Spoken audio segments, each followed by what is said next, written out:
I've got a question for you because you're normally very good at this observation.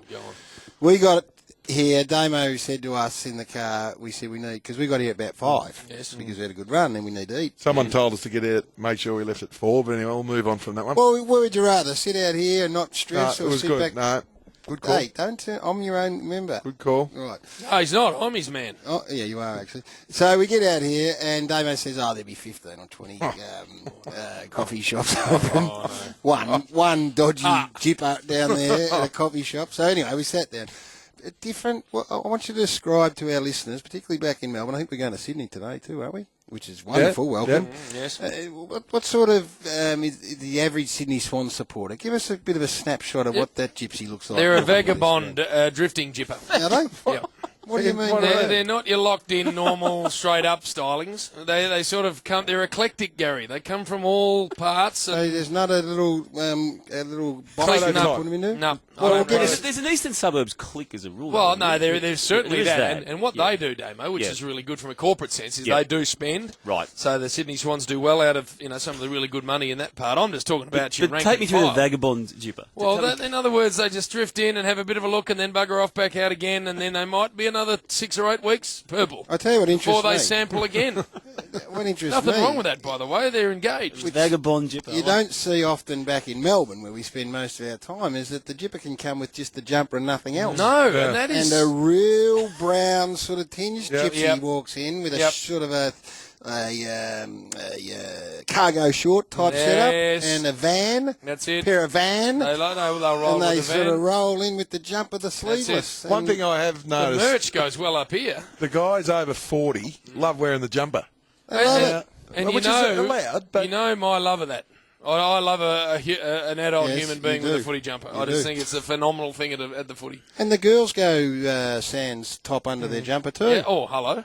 They can have the brassiere just out in the jumper. And a little sort of exposed bit. No, not exposed at all, but rather than I go haven't with seen any of them. go with a T-shirt underneath or something. Now suddenly my focus is sharpened. Desi, she got the binoculars out now.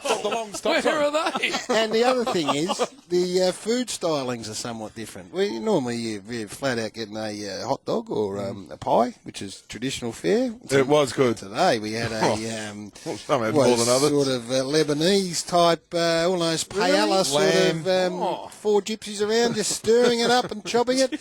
And we had a beef and chicken, sort of capsicum and onion, sort of stir fry style. Nice. And that was beautiful. We had one each. And then Spud went back for a double hot dog. Come on, Spud. And the other issue is, I don't know whether you blokes found this, but I went in 2 cabs today. Both times the drivers were very upbeat about footy, about AFL, about tonight. Both fans of the Swannies, and that's unusual here too. Normally you'd speak to people that couldn't give a stuff about AFL. Our driver improved on his last performance. He actually found us this time, which was good. He's been a shocker mood all day, Jay. Hasn't he? Speaking of gypsies, there's a couple of real ground invaders out there at the moment. Doing Just it. real 5 time, 5 day. and wobble sort of style. Look at me as I walk straight across the He's ground. like a peak. Oh, no, Hutto's leading him out. Oh, now they're going over to the 7 boys to say, we've just done some work and look at me. Well, Dermot played for this club, Garry. Well, he did. He's one of the greats. He played for Gary. both. What? He played for Played for both. both. Played for both clubs. And Played a of year course, each. Hawks. I think if you're a 5-time day, No, you're allowed on. I wasn't wobbling Dermot. Oh, I see. There was his I offsider see. who had a I real know, nice I strut see. about him. I'm with you. I'm across the hearing ground. you. Well, Anyway, it's I had a text.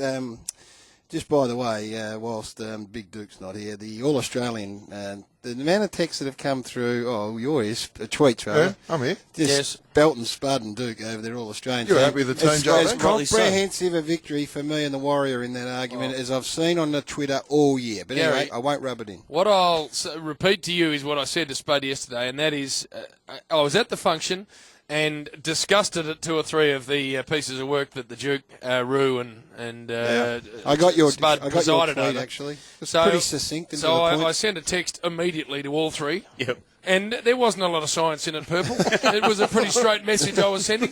What I found very interesting was all three returned fire blaming one of the other two. All three. I've never seen anyone jump out of the boat quicker. Come on, mates. Duke just hurled himself straight out. What did Spud say? I think Rashid was out of the boat before my text arrived. He'd already sent an apology one before I'd even sent it. Solidarity. I've never seen anything like it. And then throwing Jared under as well. Anyway.